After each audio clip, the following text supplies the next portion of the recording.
Fuck man, that was something. ये all Elite wrestling का fan बना दिया इस पेपर व्यू ने।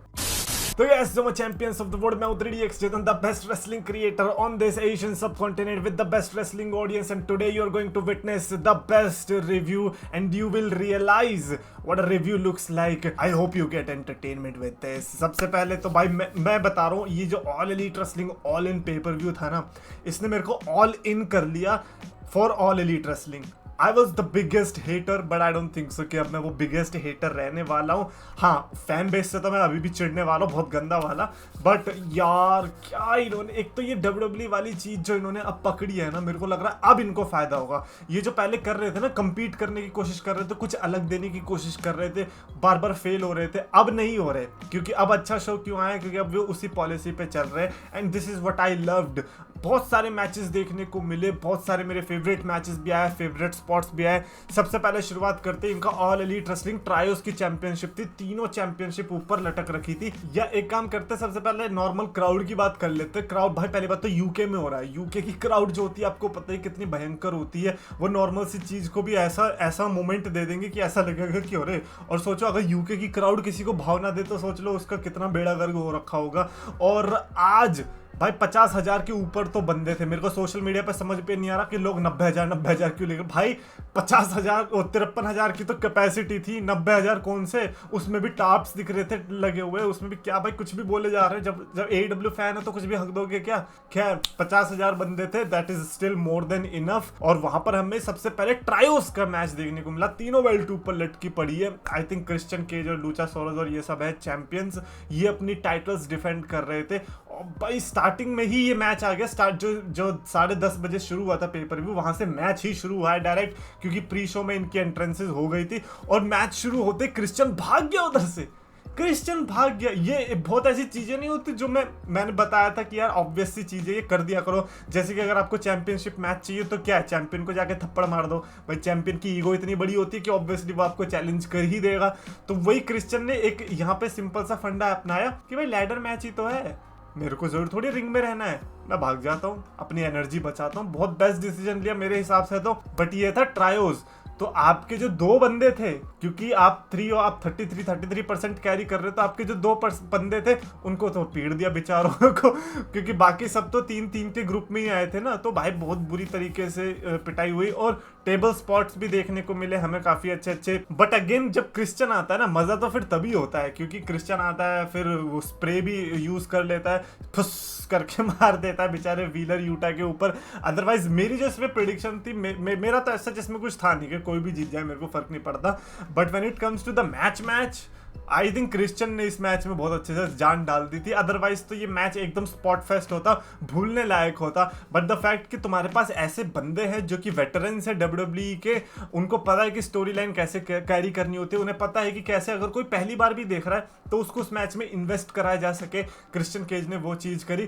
क्रिश्चियन हार तो गया ऑब्वियसली, भाई तुम ऐसी हरकतें करोगे तो क्लियरली पता चलता है कि तुम्हारे पास कोई गेम प्लान तो था नहीं। ये गेम प्लान तो मैं कंसिडर करूंगा नहीं, है ना। उसके जो विनर थे वो थे Pac, Claudio and Wheeler Yuta.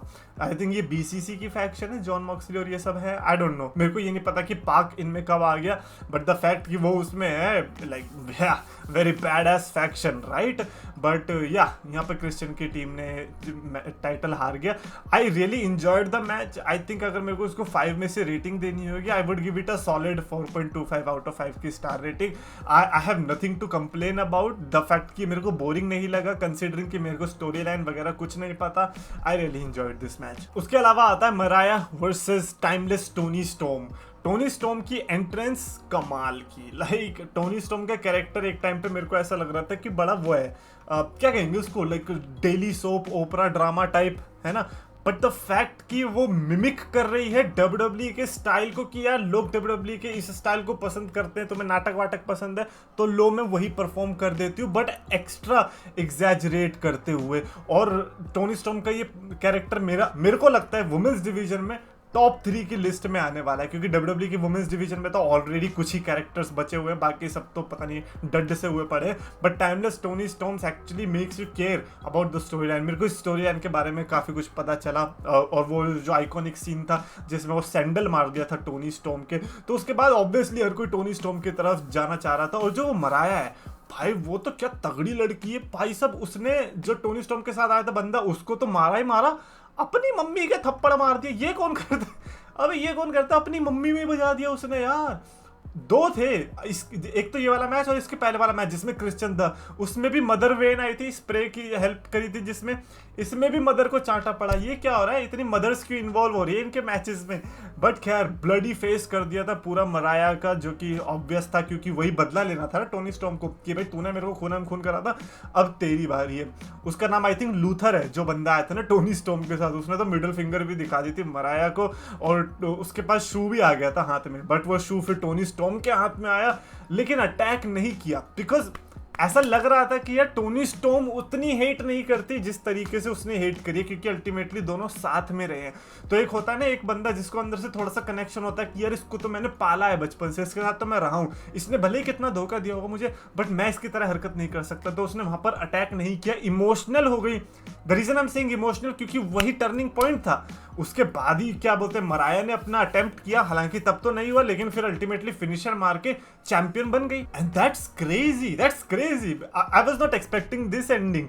I thought कि शायद से टोनी स्टॉर्म जीत जाएगी, but Tony storm is not like other superstar. वो अदर सुपरस्टार की बात भी करूंगा, और यहाँ पर न्यू चैंपियन देखने को मिला। I was like okay, I am genuinely invested in this story line. I know कि आगे भी कुछ होने वाला, एंड आई होप कि हो, क्योंकि स्टोरी लाइन में जब तक टोनी स्टॉर्म ओवर नहीं होती तब तक मेरे को नहीं लगता कि ये स्टोरी ओवर है। अदरवाइज मराया ने बहुत अच्छा मैच लड़ा, एंड टोनी स्टॉर्म का तो खैर हमें पता ही था वो तो कितना अच्छा लड़ती है, बट द फैक्ट कि उसको एक कैरेक्टर मिल गया जिसको वो ऐसे प्ले कर सकती है, I am genuinely happy for Tony storm यार। क्राउड ने भी मस्त सपोर्ट दिखाया था बाद में टोनी स्टॉर्म के लिए, चैंट्स लगा के टोनी स्टॉर्म ऐसा करके कुछ तो लगाया था। खैर उसके अलावा आता क्रिस जेरिको का concert. Chris Jericho, hi guys, पता है भाई क्या बच्चों वाला कैरेक्टर लिया है, मतलब बुढ़ापे में बचपन आ जाता है वो सुना था, लेकिन क्रिस जेरिको को देख के लग रहा है कि भाई ऐसा हो भी रहा है। और सोशल मीडिया पे तो बहुत ट्रेंड चल गया, जैसे क्रिस जेरिको की एंट्रेंस हुई ना, लोग ट्वीट डालने लग गए, क्रिस जेरिको की एंट्रेंस हुई और लोग जा रहे हैं बाथरूम करने, बाथरूम ब्रेक टाइम वो कह रहा है हाय गाइस, ये कह रहा है bye guys, bathroom break time, oh bye. और लेकिन गाना मैं सही बताऊं गंदा था। आई डोंट नो किसी को पसंद आया नहीं आया, बट पर्सनली मेरे को तो बहुत बेकार लगा। तुम जुडस पे ही आ जाते तो अच्छा होता, क्राउड कम से कम गा तो सकती थी। क्राउड को पता नहीं कौन सा गाना गा रहे हो, तो भाई वो मुंह देंगे ही, तब तुम हग रहे हो तो वो मुंह देंगे, तो और क्या है।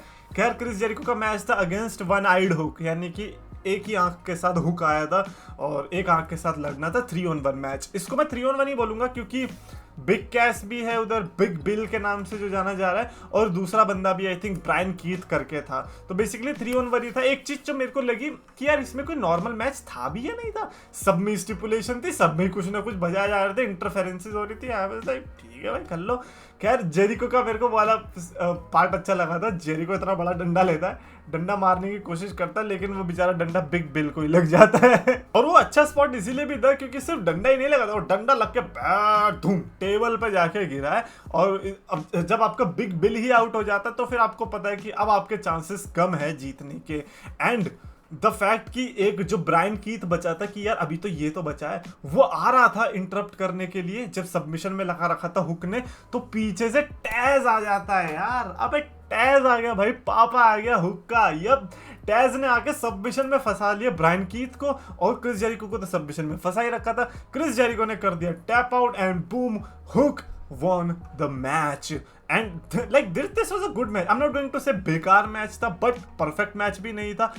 टैज की वजह से इस मैच में थोड़ा इंटरेस्ट भी आया। जब उसने वो सबमिशन दिया ना भाई, मेरे को लाइक लेजिट मजा आ गया था देख के। वो तो स्टार्टिंग में जब हुक की एंट्रेंस हुई थी, जिसमें टैज के थीम सॉन्ग का इनिशियल नहीं होता टू टू टू, वो बजा दिया था, तो मेरे को वो भी बड़ा अच्छा लगा। मैंने कहा नाइस ट्रिब्यूट। उसके अलावा हमें triple threat tag team match देखने को मिला था for the tag team championship, जिसमें यंग बक्स आए थे और अपना कौन कौन आया था, यंग बक्स थे और ये भी वो रैपर्स कौन है यार, दी अक्लेम्ड आए थे एंड FTR आए थे।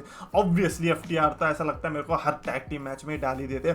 यंग बक्स का इतना कलरफुल इंट्रो क्यों था कि भाई है वो रिंग अनाउंसर पता नहीं क्या क्या बोल रहा है कि भाई कलरफुल पर्सनैलिटी एंड ऑल, मतलब दिख तो अच्छे रहे रहे थे यार। मतलब आई नो कि यंग बक्स का मैं उतना बड़ा फैन नहीं हूँ, बट द फैक्ट कि they were looking good with that attire, like फिर मैं बुराई नहीं कर सकता, राइट। और ऊपर से अभी तक मेरे को ऐसा लगता है कि यार यंग बक्स के अंदर जो वो है ना फ्रेशनेस, वो अभी तक खत्म नहीं हुई है। आपको उनको देख के लगता है कि यार ये कोई नए मूव लेके आए हैं ना, और जबकि कब से लड़ रहे हैं ये, TNA के टाइम से जानता हूँ मैं इनको, जब ये जनरेशन मी करके आए थे वहां से लेके अब तक क्या आप अगर इनको देखोगे ऐसा लगता ही नहीं है कि like they are growing old. ऐसा लग रहा है कोई नए सुपरस्टार है और हमें इंप्रेस कर रहे हैं और हम इंप्रेस हो भी रहे हैं। बट हाँ, इस मैच में मैं ऑब्वियसली यंग बक्स की साइड तो बिल्कुल भी नहीं था, मैं एक्लेम्ड की तरफ था। एक्लेम्ड ने जो रैप किया था उसके बाद ही मैं उनके साइड हो गया। मैंने कहा भाई क्राउड भी सपोर्ट कर रही है, मेरा भी मन कर रहा है तो मैं कर ही देता हूँ, लेकिन नहीं हो पाया। मेरे को एक स्पॉट बड़ा अच्छा लगा था जब इन्होंने लाइक ट्रिपल थ्रेट के अंदर ही वो टैग टीम मूव मारते हैं ना, तो वो इन्होंने तीनों ने अलग अलग बंदों ने मारा। फॉर एग्जाम्पल लाइक यंग बक्स का जो मूव है इनका EVP ट्रिगर, वो यंग बक्स के दोनों बंदों ने नहीं मारा, यंग बक्स के एक बंदे ने मारा और एक्लेम्ड के एक बंदे ने मिल के मारा। तो वो मेरे को अच्छे लगे थे, ऐसी एक और मूव मारा था। अल्टीमेटली यंग बक्स ने मैच जीता, जो कि मुझे पता था कि होने वाला है, क्योंकि नाम के पहले EVP है। EVP यानी कि आप डिसीजन मैनिपुलेट कर सकते हो।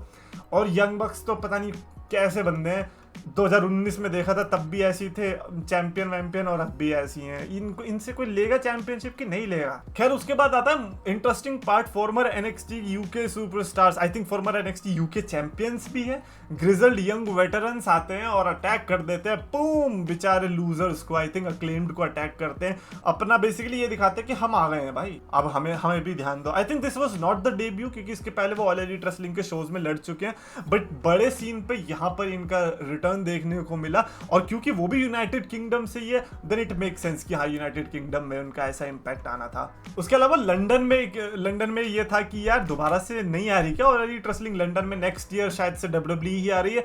बट ऑल एलीट रेसलिंग ने तो अनाउंस कर दिया कि भाई हम तो आ रहे हैं, क्योंकि फॉरबिडन डोर होने वाला है नेक्स्ट ईयर लंदन के अंदर। तो ये इन्होंने जो अनाउंसमेंट करी है ये भी काफी अच्छी थी। मैंने कहा चलो ठीक है भाई, कांग्रेट्स। अब पता नहीं WWE लंदन में होगी या नहीं, और अगर दोनों हो गए तो फिर कंपैरिजन मस्त होगा कि भाई WWE ने तो इतने किए, ऑल एलीट रेसलिंग ने तो इतने किए। उसके बाद आता है कसिनो गॉटलैंड मैच। भाई ये अच्छा मैच था यार, लाइक ओ भाई, filled with good superstars, amazing returns, and भाई क्या नहीं था। पहली बात तो शुरुआत ही इन्होंने करवाई ऑरेंज कैसिडी से, जो कि मिस्टर बीन का ट्रिब्यूट दिया उसने एंट्रेंस पे, जैसे मिस्टर बीन का इंट्रो होता था। देन आता है हमारा काजुचिका ओकाडा, जो कि कॉन्टिनेंटल चैंपियन है आई थिंक, एक तो चैंपियनशिप इतनी नाम याद नहीं रहता। काजुचिका ओकाडा एंड ऑरेंज कैसिडी शुरू करते हैं। It is basically like royal rumble type है, हर पर्टिकुलर टाइम पीरियड के बाद बंदे आते हैं, बट इसमें पिनफॉल से मैच जीतना होगा। खैर ओकाडा और कैसिडी यहाँ पर मैच शुरू करते हैं। ऐसा लगा कि मैच शुरू में खत्म हो जाएगा। इस रूल का मेरे को नहीं पता कि अगर सारे सुपरस्टार आने से पहले ही किसी को पिन कर दिया तो क्या होता है, क्या वो जीत जाता है, नहीं ये मेरे को आइडिया नहीं है, बट लग तो रहा था कि शायद से काजुचिका ओकाडा जीत सकता है। बट देन थर्ड नंबर पे आता है Nigel McGuinness. Are you serious right now? Nigel McGuinness भाई, ये बंदा like one of the most extraordinary wrestlers, मैं कहूंगा कि one of the biggest unorthodox wrestlers of all time. Like वो बंदा जिस तरीके से लड़ता है ना, उसकी हाइट छोड़ दो, क्योंकि मैं यूजुअली कहता हूँ ना कि भाई हाइट से बड़ा इंपैक्ट करता है। वो ऐसा बंदा है जो हाइट को बीच में नहीं आने देगा। आपको लगेगा कि भाई ये लड़ कैसे रहा है, तू हरकतें कौन सी कर रहा है। और वो क्योंकि कुछ तो इंजरी हो गई थी शायद से, I think Adam Pearce type कुछ मामला है कि वो भी नहीं लड़ पा रहा था, but now he is back और बहुत अच्छी परफॉर्मेंस दी बंदे ने। उसके बाद काइल ओराइली की भी इसमें एंट्री होती है, and then Zack Sabre Junior आता है। रिसेंटली आई थिंक उसने जीवन क्लाइमैक्स भी जीता हुआ है। जैक सेबर जूनियर का तो लड़ने का स्टाइल ही काफी लोगों का पसंदीदा है। जिस तरीके से वो लड़ता है ऐसा लगता है वीडियो गेम का कोई एक्शन फिगर है। भाई ऐसे तोड़ मरोड़ देता है खड़े होके बॉडी पार्ट्स को, जैसे कि पता नहीं हलवा होगा। और मेरे को तारीफ करने की जरूरत नहीं, आई थिंक जिसने देखा उसे तो पता ही होगा, बट कल जिसने देखा होगा उसको वहां से अंदाजा हो गया होगा कि भाई वो बंदा कर क्या सकता है। सोचिए मल्टीपर्सन मैच था, अगर उसको सिंगल्स मैच में आप देखोगे, आप उसके कोई भी पुराने मैच देख लो न्यू जापान प्रो रेसलिंग के, आपको मजा आ जाएगा। भाई Zack Sabre is like UK का मैं कहूंगा ट्रेजर है वो when it comes to professional wrestling. No wonder why उसको इतना अच्छा रिएक्शन मिला था यूके के अंदर। उसके अलावा और भी सुपरस्टार्स आते हैं, जैसे कि रॉड्रिक स्ट्रॉन्ग आता है, ऑब्वियसली काइल ओराइली है तो रॉड्रिक स्ट्रॉन्ग भी आएंगे। मार्क ब्रिस्को आते हैं, ROH के चैंपियन है। हैंगमैन एडम पेज आता है। हैंगमैन एडम पेज की बहुत तगड़ी एंट्रेंस थी, बहुत बढ़िया एग्रेशन था। उसको देख के पता है क्या लग रहा था कि यार ये बंदा ना ड्रू मैकिंटायर बनना चाह रहा है, नॉट इन दैट वे कि यार कॉपी करना चाह रहा है एंड ऑल, बट एक वो था ना, मैं कह रहा था कि यार हैंगमैन पेज को देखना होगा कि भाई वो कौन है, वो क्या है, वो किस मैक्स पोटेंशियल तक जा सकता है। And the fact that he knows कि यार मेरा जो मैक्स पोटेंशियल है वो रीच नहीं कर पा रहा हूं मैं, और उसकी वजह से जो फ्रस्ट्रेशन आ रही है वो उसके चेहरे पे दिख रही है, और वही फ्रस्ट्रेशन को उसने यूटिलाइज बहुत अच्छे से किया। जब आते ही उसने पूरी रिंग को, जिसमें 5-6 बंदे ऑलरेडी थे, उसको डोमिनेट कर दिया था बहुत अच्छे से। मजा आ गया था वो डोमिनेशन देख के। मैं कह रहा भाई ये हैंगमैन जीत जाएगा। एंड देन आता है जेफ जेरेट का थीम सॉन्ग बजते मेरे को पुराने दिन याद आ गए। मैंने टीएनए कहां से आ गई मेरे को, बट हाँ जेफ जेरेट आता है, और Jeff Jarrett is our generation's Ric Flair. जैसे रिक फ्लेयर था ना कि भाई ये बुड्ढा है, भाई कब से लड़ रहा है हमारे बचपन से, ऐसे जेफ जेरेट है। जेफ जेरेट जब हमारे बच्चे हो जाएंगे वो तब भी लड़ रहा होगा। एंड इसमें कोई शर्म की बात नहीं है, आप अभी भी भाई पूरी टीएनए वाली फील है। बीवी के साथ आ रहे हो, बीवी चीटिंग करवा रही है क्या, कुछ तो अलग कर लो यार, कभी तो कुछ सोच लो।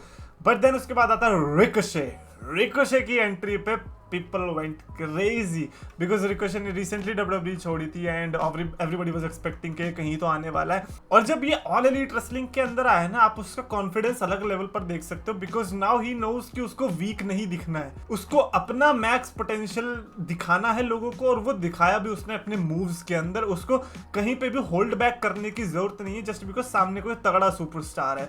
तो रिकोशे की भी ठीक ठाक परफॉर्मेंस थी, और रिकोशे को पायरो दिए तुम लोग ने ये कुछ ज्यादा हो गया लेकिन रिकोशे के लिए पायरो, कम ऑन। अच्छा एक और चीज रिकोशे से रिलेटेड, रिकोशे ने रिसेंटली ट्विटर पे भी एक बंदे को पेल दिया, किसी ने कोई wrestler I think all Elite Wrestling के, उसने बोला था कि अरे ये वो है क्या स्पीड चैंपियन जो बना था तो फिर रिकोशे ने बोल दिया हाँ ये वही शो है जिसको उतने लोगों ने देख लिया जितने लोगों ने तो तेरे मैच को भी नहीं देखा था तो भाई रिकोशे ने बहुत तगड़ी बेइज्जती करी, काफी अच्छे से वो स्पीड चीज को डिफेंड कर रहे थे जो कि उन्होंने डब्ल्यूडब्ल्यूई में किया था। बट देन आती है second last entry Christian Cage की, which was surprising because already वो मैच में था, मैच हार चुका था। अपने भाई जो एज है भाई दोस्त जो भी कहना है कह लो, उसका रेप्लिकेशन हो रहा है। एज ने जैसे किया था नो वे आउट 2009 में कि भाई पहले मैच में मैं चैंपियनशिप हार गया, कोई बात नहीं, लास्ट के मैच में आता हूं मैं दोबारा से एंट्री करता हूं और दूसरी चैंपियनशिप जीत लेता हूं। क्रिश्चियन ने यही किया कि भाई वो टाइटल तो गई, चलो कोई बात नहीं, इसमें आता हूं मैं, अब मेरे को यहाँ पे कॉन्ट्रैक्ट चाहिए मेरे को चैंपियनशिप के लिए। तो क्रिश्चियन आ जाता, लेकिन घुसने से पहले बेचारे जब रिकोशे ने कूद गया वहां पे, मैंने कहा ओके नहीं होने वाला इसका कुछ भी। एंड देन जब हैंगमैन पे गिटार पड़ा जेफ जेरेट का, वहां पे मेरे को ये कंफर्म हो गया कि ओके हैंगमैन भी नहीं जीतने वाला, तो जीतने कौन वाला, कहीं ऑरेंज कैसिडी को तो नहीं जिताने वाले, ऐसा मत कर देना भाई। एंड फाइनल एंट्री होती है which was surprising for me and for Christian also, Luchasaurus. और सबको लगा कि शायद अब हो जाएगा धोखा, क्योंकि लूचासोरस क्या पागल है, उधर लड़ रहा था, तुम धोखा देके चले गए आगे तो ऑब्वियसली लूचासोरस पीटेगा, तो क्रिश्चियन को पकड़ लिया। बट नहीं यार, क्रिश्चियन को तो हेल्प किया और क्रिश्चियन जीत गया यहाँ पर contract, and he will be facing the champion जब भी वो चाहता है। It is like money in the bank only. और ये I loved that match because इस मैच में कोई भी पहली बात तो ऐसा सुपरस्टार नहीं था जो कि मेरी रेडार से बाहर था। ये नहीं कि कोई नया सुपरस्टार आ गया, कुछ आ गया, like that was actually a jam packed battle royal, like gauntlet match, battle royal क्यों बोल रहा हूं, that was a good match, not going to lie. और ये जो क्रिश्चियन की विक्ट्री थी ना, ये डब्ल्यूडब्ल्यूई स्टाइल विक्ट्री थी बाय द वे। और मैं पता है शॉक नहीं होऊंगा अगर ऑल एलीट रेसलिंग के फैंस को ये पेपर व्यू पसंद नहीं आया तो, क्योंकि उनका आदत है वही कि सिर्फ flip flip flip kick flip clip flip flip बस खत्म। अगर कुछ एक्स्ट्रा ऑर्डिनरी चीजें होती है ना for the purpose of entertainment, वो झेल नहीं पाते। तो आई वोंट बी शॉक्ड अगर सोशल मीडिया पे ऐसा चल रहा है तो। खैर उसके बाद आता है ओ भाई will osprey versus MJF. First of all let's talk about the entrances. Will osprey की जो एंट्रेंस होती है, एरियल असैसिन की एंट्रेंस हो रही, एंट्रेंस से पहले ही अबे पहली बात तो वीडियो पैकेज देखो यार विल ऑस्प्रे के लिए कि गेम से रिलेटेड असैसिन क्रीड का कोई नया गेम आने वाला है, उसके side by side will osprey का भी चला रखा है। दैट वाज क्रेजी यार। एंड देन एरियल असैसिन की एंट्रेंस होती है विच वाज किलर, और भाई पूरा दिखा दिया था कि भाई ये बंदा ना अब अमेरिका को डोमिनेट करने आया, अमेरिकन कॉन्टिनेंट को डोमिनेट करने आया। इवन तो यूके में हो रहा है but you get the point कि आप अमेरिकन चैंपियन को हराओगे, अमेरिकन कंपनी में हो तो ऑब्वियसली अमेरिका को डोमिनेट करने आया। न्यू जापान को उसने डोमिनेट कर रखा है, यूके में तो कर ही रखा है, एंड नाउ अमेरिकन चैंपियन को वो हरा के करने वाला था। एमजेएफ की एंट्री होती है मस्त वाली भाई, फुल अमेरिकन स्टाइल, जैसे माचो मैन रैंडी सैवेज नहीं पहन के आता था पूरा, एंड देन ऊपर से टोपी भी पहन रखी है, प्राउड अमेरिकन। और थीम सॉन्ग भाई ओहो ग्रीन फ्लैग, ये यूके की क्राउड ग्रीन फ्लैग पता है कब साबित हुई? जब पता चला कि एमजेएफ के थीम सॉन्ग पे तुम गा रहे हो बे। अबे एमजेएफ का थीम सॉन्ग क्या है? यूट्यूब का नॉन कॉपीराइटेड सॉन्ग है वो, उसको तुम लोग गा रहे हो उसको गा रहे हो, तो मैं समझ गया कि भाई यूके की क्राउड तो बेस्ट ही है, इसको कोई टक्कर नहीं दे सकता। And I really enjoyed these entrances कि भाई एमजेएफ ने किस तरीके से, कि विल ऑस्प्रे ने किस तरीके से, कैसे उनको कैरेक्टर को सूट किया और कैसे उसने स्टोरी लाइन को हेल्प किया। आई रियली एंजॉयड इट मैन। और अपेरेंटली आई थिंक इनका पहले भी 1 घंटे का मैच हो रखा था, जहां तक मेरे को पता चला है, उस टाइम पे भी बड़ी हाइप थी। बट मैं चाहता था कि अब 1 घंटे का मत कर देना। नहीं, ऐसा नहीं कि मैं बोर हो जाऊंगा, बल्कि क्योंकि तुम्हारे बाद में मर्सिडीज मोने का भी मैच है, और अगर तुम इतना लंबा लड़ गए तो वो रोने लग जाएगी इंटरव्यू में, लड़कियों को तो इज्जत ही नहीं देते, हमारा टाइम काट देते, मैं मोने हूँ मोने, पागल सी। बट खैर उस पर भी आने वाले हम। भाई इस मैच में मैं कहूंगा मजा। ऐसा कौन सा मैच था पहली बात तो जिसमें मजा नहीं था वो भी था, उसके बारे में भी बात करेंगे। बट ये match full killer, everybody was just rooting कि कभी तो विल ऑस्प्रे टाइगर ड्राइवर देगा, because the moment Tiger Driver आएगा it is all over. First of all MJF Cross Rhodes मारते हो आप हैं? सही है, कोडी रोड्स को पूरा टीज कर रखा है आपने। एमजेएफ का काम ही यही है, पूरे मैच में आप देखोगे वो किसी ना किसी तरीके से किसी ना किसी को कुछ ना कुछ तरीके से टीज कर ही रहा है। और मेरे को एक और बेस्ट लगा जब कैमरामैन को ऑस्प्रे ने बैड करके भाई पूरा असैसिनेट कर दिया। बेचारे कैमरामैन की क्या गलती थी ये मेरे को अंडरटेकर और शॉन माइकल्स के मैच की याद दिला दी थी, जिसमें वो कैमरामैन पे कूद जाता है ना अंडरटेकर, वैसे भाई पूरा बाकायदा फिनिशर लगा है कैमरामैन को। ये भी नहीं कि कोई छोटा मोटा धक्का लगा, नहीं भाई सीधा बीच में से फाड़ दिया। कैमरामैन भी घर पे जाके बोल रहा है मैं तो फोटो लेने गया था, मेरे को क्यों मारा गया। बट रेफरी भी पिटा। ये मैं वो चीज की बात कर रहा हूँ जो मैं कहता हूँ ना WWE स्टाइल, वो WWE स्टाइल यही है। इसी चीज के लिए ये वाले जो ऑल एलीट रेसलिंग के फैंस हैं कंप्लेन करते हैं कि भाई WWE में ऐसी चीजें क्यों होती हैं, हमें ऐसे फिनिश क्यों देखने को मिलते हैं, आपकी कंपनी में भी हो रहे हैं। And that is a good thing, इस पर रोना मत। अगर तुम्हें एक्चुअली में रेसलिंग देखनी है, ओलंपिक्स देखो यार, उसमें आती तो है रेसलिंग, मस्त देखा करो, ठीक है ना। हमें को तो मजा आया इस वाले all Elite wrestling all in के शो में, मजा आया। रेफरी भी पिट गया बेचारा। अब रेफरी पिट गया तो अब पता है कि अब तो कुछ होने ही वाला है इस मैच के अंदर, है ना। एमजेएफ खुद टाइगर ड्राइवर मारने की कोशिश करता है बाय द वे, लेकिन अल्टीमेटली विल ऑस्प्रे रिवर्स कर देता है और फायदा कुछ भी नहीं होता। एमजेएफ अल्टीमेटली लो ब्लो मार ही देता है। आई थिंक इस मैच में वो था शायद से नॉर्मल कि इस मैच में कुछ भी बाहर का हम इंटरफेरेंस वो एक्स्ट्रा ऑब्जेक्ट्स वगैरह यूज नहीं कर सकते, जहां तक मेरे को पता है, क्योंकि ऐसा तो कुछ हुआ नहीं था। बट क्योंकि रेफरी नहीं था तो मेरे को लग रहा था कि शायद इसीलिए वो हो रहा है। एक बंदा आता है मास्क में और वो बंदा निकलता है डैनियल गार्सिया, और crowd went crazy. I don't know what is the history between these two superstars MJF and Daniel Garcia. क्या ये साथ में थे? I can't remember all of that, मेरे को तो ये भी नहीं पता कि रिसेंटली था या नहीं, बट उसकी वजह से बहुत हेल्प मिली और विल ऑस्प्रे को मिल गया मौका। उसने वहां पर मार ही दिया अपना टाइगर ड्राइवर एंड पिन कर रहा है, लेकिन रेफरी धीरे धीरे उठ के आ रहा है। And that shows the power of tiger driver कि भाई उसने मार दिया है, डिले हो रहा है पिन में, धीरे धीरे आ रहा है रेफरी, बट पिन कर दिया, बट फिर भी पिन हो गया। That shows the strength of tiger driver और विल ऑस्प्रे जीत गया all Elite wrestling American championship जैसा उसका नाम था। बट विल ऑस्प्रे ने वो टाइटल लेने से मना कर दिया, कह रहे नहीं नई टाइटल आती है which was all Elite wrestling international championship, और वो जीत ली है विल ऑस्प्रे ने। कॉन्ग्रेचुलेशंस, वो सब तो ठीक है, बट भाई इतना अच्छा मैच देने की जरूरत थी नहीं। I really loved that match.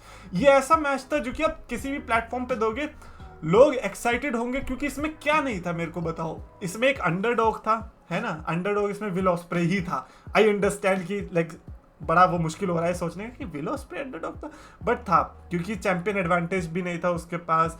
ऊपर से अमेरिका वर्सेस यूके वाला पूरा फ्लेवर आ गया था यूके के अंदर ही, तो ऑब्वियसली भाई this match was something else. Then आता डीएमडी वर्सेस मर्सिडीज मोने के बीच चैंपियनशिप मैच, जिसमें डीएमडी की तो बड़ी बेसिक सी एंट्रेंस थी, लेकिन मर्सिडीज मोने की बड़ी रॉयल एंट्रेंस थी। एक जो चीज मेरे को खराब लगती है ना रेसलिंग के अंदर, वो ये कि अगर आपकी स्पेशल एंट्रेंस हो रही है ना, तो मैं चाहता हूँ कि आपके जो मैच का दूसरा बंदा है ना, उसकी भी स्पेशल एंट्रेंस हो।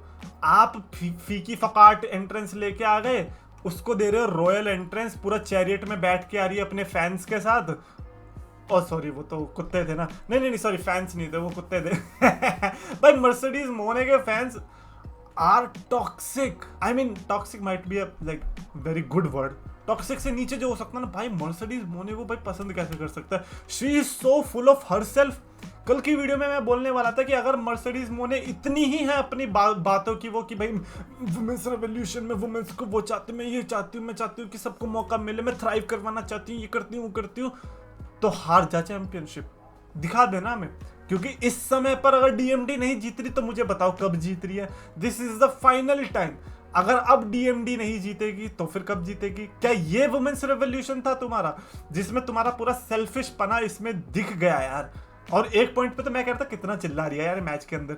This was the worst match of the night, this was the one of the worst matches जो कि मैंने देखा होगा, क्योंकि पूरी सेल्फिशनेस दिख रही थी इसमें साशा बैंक्स की। क्योंकि तुम मैच से पहले बोलती हो कि भाई तुम वुमेन्स रेवोल्यूशन करने वाले हो। रेवोल्यूशन का मतलब ये बिल्कुल भी नहीं होता कि सिर्फ तुम स्पॉटलाइट पर हो, तुम्हारे ऊपर ही फूल बिखेरे जा रहे हैं, तुम ही मोड़े पोने पोने पोने करे जा, ये नहीं होता है कुछ भी। सब थ्राइव करते हैं मिलके। अबे बेकी शार्लेट बेली को थैंक यू बोल, क्योंकि उनके बिना तू भी कुछ नहीं थी, कुछ भी बोले जाती है। फिर भाई इतना ठंडा मैच था, एंडिंग इतनी बेकार, एंडिंग भी इतनी बेकार। चल ठीक है तू जीत रही है, लेकिन एंडिंग इतनी बेकार कैसे? मेरे को तो लग रहा ब्रिट बेकर को भी नहीं पता था कि मैं हारने वाली हूँ यार, उससे भी एक्सेप्ट नहीं हुआ कि यार ये कैसा मैच था, इतना गंदा मैच। तुम कह रहे हो कि इस मैच से तुम्हारा रेवोल्यूशन आने वाला है, ये रेवोल्यूशन की बत्ती बना लो। और फिर भाई क्या ही बोलूं मैं, मैच के बाद जो पोस्ट जो उनका वो होता है स्क्रम, मीडिया स्क्रम होता है, उसमें जाके बोल रही है कि मैंने डेफिनेटली हेल्प करी है वुमेन्स रेसलिंग को मैप पे लाने में, top to bottom every single company जहां पर मैं गई हूं, जब से मैंने ऑल एलीट रेसलिंग में ज्वाइन किया, वुमेन्स डिवीजन जो है फ्लोरिश कर रही है एक नए लेवल पे।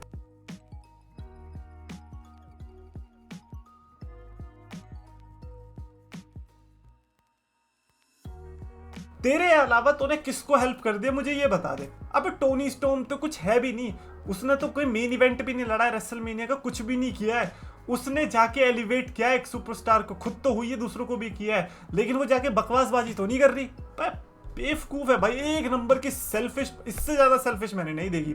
एक ये और एक रोंडा राउजी, दोनों सेम कैटेगरी की, इनकी राइवलरी कराओ यार कोई जाके। भाई मुझे बहुत बुरा लगा ब्रिट बेकर के लिए। This match was absolutely zero भाई, 5 star for Britt Baker but 0 for this match, thanks to Sasha Banks, क्योंकि ये रेवोल्यूशन चाहिए था अपेरेंटली।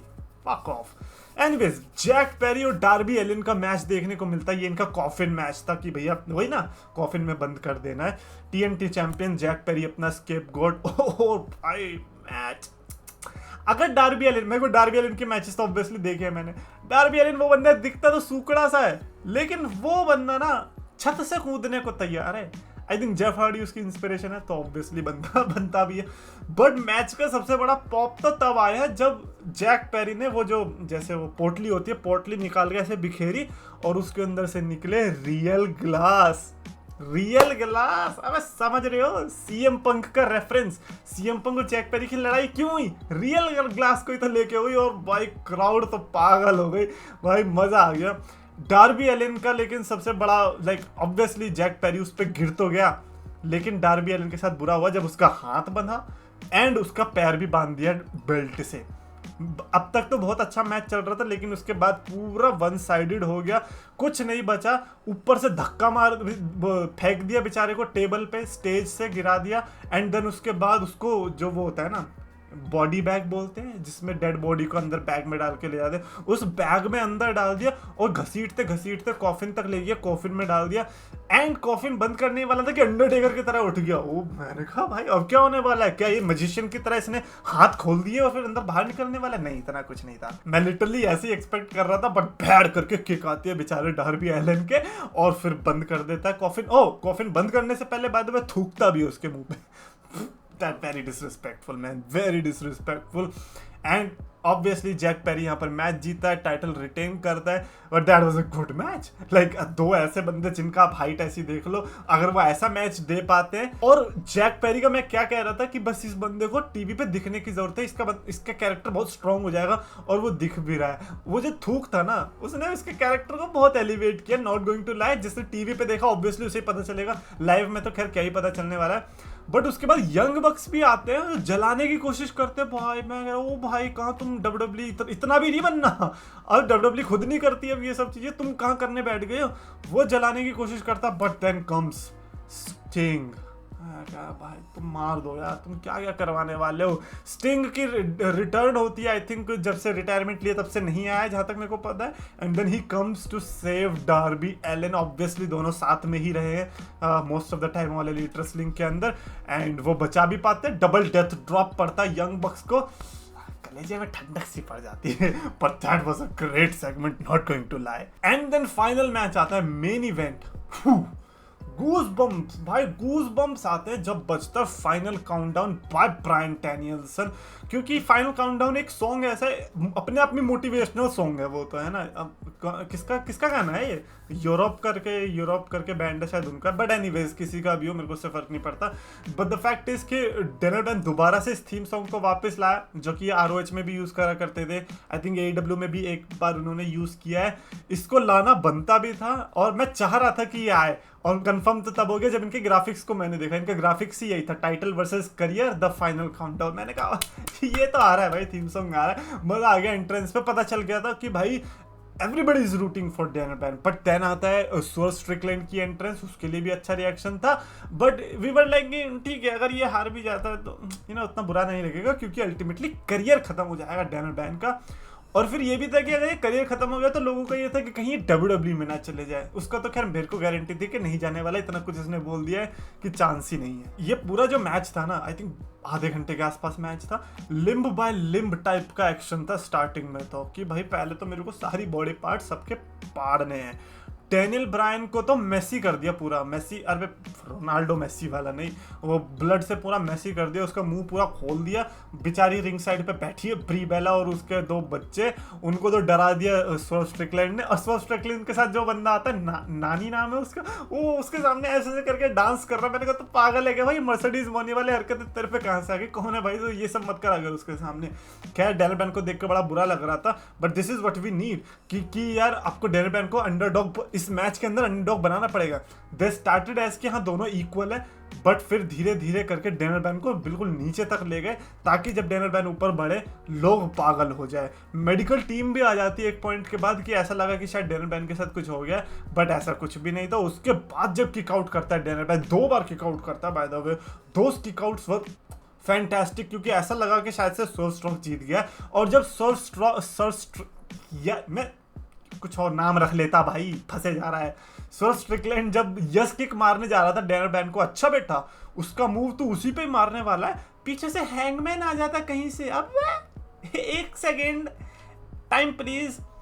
ये ऑल एलीट रेसलिंग के फैंस कहते थे कि भाई ये सब हरकतें क्यों होती है WWE के मैचेस में. अब बोल बे, अब बोल, अब एक काम कर, ये होता ना हाथ, इसका बना ऐसे चांटा और यहाँ पे 5 मार. 5, 4 से बात नहीं बनेगी, पूरे 5 चाहिए मुझे. अब बोल ले. आयो बड़ा, पेपर व्यू में ऐसा इंटरफेरेंस तो क्यों होती है, क्योंकि तेरे पापा ने बनाई थी इंटरफेरेंसेस इसीलिए होती है. आया बड़ा. खैर हैंगमैन आता है, हैंगमैन पूरा गुस्से में, उसे गुस्सा है कि भाई मेरे को चैंपियनशिप चाहिए. अब ऐसे नहीं मिलती, आपको जीतना होता है मैच. आपको वो क्रिश्चियन को तो आपने पकड़ा दिया कॉन्ट्रैक्ट, अब कौन सी. तो उसकी वजह से हेल्प बड़ी मिली, लेकिन डैनियल ब्रायन को उसने वहीं पर मार दी अपनी रनिंग नी. हालांकि उसके बाद तो वो पिन नहीं हुआ, बट अल्टीमेटली एक पड़ी पीछे से लात, एक पड़ी आगे से लात, एंड देन किया सबमिशन में and taps out. Sword Strickland banger performance by you, but भाई साहब ड्रैगन, ये अपना अमेरिकन ड्रैगन था, इसने अपना कैसल को बचा लिया है. He is not leaving wrestling, he is not leaving All Elite Wrestling. And the fact कि ब्रायन डैनियल्सन पहली बार All Elite Wrestling world championship जीते, is crazy to me. I thought कि जीत रखी होगी बीच में, बट नहीं, पहली वर्ल्ड टाइटल थी। बंदा जीतता है तो बड़ी ही जीतता है। रेसलमेनिया का मेन इवेंट में भी जीता है इसने, और इसने ऑल एलीट रेसलिंग के बड़े पेपर व्यू के मेन इवेंट में भी जीता है, यूएस में भी, यूके में भी।